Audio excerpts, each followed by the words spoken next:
പുറപ്പാട് 1:20.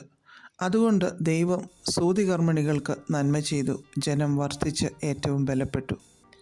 ഫറവോൻ എബ്രായ സൂതികർമ്മിണികളായ ശിപ്ര എന്നും പൂവ എന്നും പേരുള്ള 2 സ്ത്രീകളോട്, എബ്രായ സ്ത്രീകൾ ജന്മം നൽകുന്നത് ആൺകുഞ്ഞിനെയാണെങ്കിൽ അതിനെ കൊല്ലണമെന്നും പെണ്ണാകുന്നുവെങ്കിൽ അതിനെ ജീവനോടെ സൂക്ഷിക്കണമെന്നും കൽപ്പിച്ചു.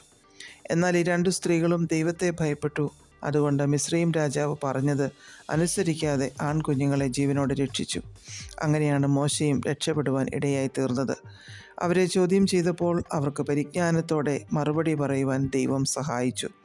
ലൂക്കോസ് 21:15 യേശു പറഞ്ഞിരിക്കുന്നു, നിങ്ങളുടെ എതിരികൾക്കാർക്കും ചെറുപ്പാനോ എതിർ പറവാനോ കഴിയാത്ത വാക്കും ജ്ഞാനവും ഞാൻ നിങ്ങൾക്ക് തരും എന്ന്.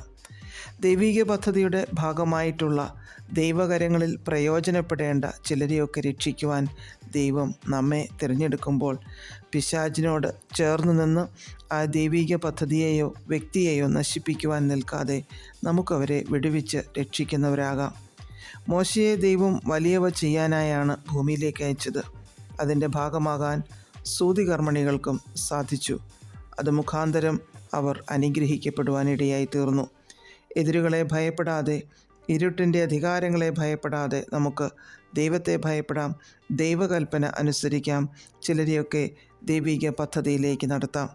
2 ശമൂവേൽ 4:4 അപ്പോൾ അവൻ്റെ ധാത്രി അവനെ എടുത്തും കൊണ്ടോടി എന്ന് നാം വായിക്കുന്നു.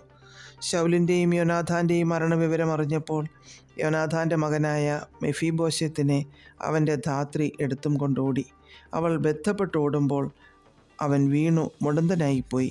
എന്നാൽ പിന്നീട് ദാവീദ് രാജാവായപ്പോൾ യോനാഥാൻ്റെ നിമിത്തം ദയ കാണിപ്പാൻ ആരെങ്കിലും ഉണ്ടോ എന്ന് അന്വേഷിക്കുകയും 2 കാലം മുടന്തനായ മെഫീബോശെത്തിനെ കണ്ടുപിടിക്കുകയും കൊട്ടാരത്തിൽ കൊണ്ടുവന്ന് പാർപ്പിക്കുകയും ചെയ്തു. മെഫീബോശെത്ത് രാജാവിൻ്റെ മേശയിൽ നിന്ന് ഭക്ഷണം കഴിച്ചു പോന്നു എന്ന് നാം വായിക്കുന്നു. ചിലരെയൊക്കെ രക്ഷിക്കുവാൻ നമ്മെ ഒരാളെ ആയിരിക്കാം ദൈവം കണ്ടിരിക്കുന്നത്. ആ ആൾ രാജാതിരാജാവിൻ്റെ പന്തിഭോജനത്തിന് ഇരിക്കേണ്ടവർ ആയിരിക്കാം. നമ്മുടെ ഉത്തരവാദിത്വക്കുറവ് മൂലം അവർ നഷ്ടപ്പെടാതെ നമുക്കവരെ ദൈവത്തിനായി ആത്മാവിൽ, പ്രാർത്ഥനയിൽ, സ്നേഹത്തിലൊക്കെ പൊതിഞ്ഞ് സംരക്ഷിക്കാം.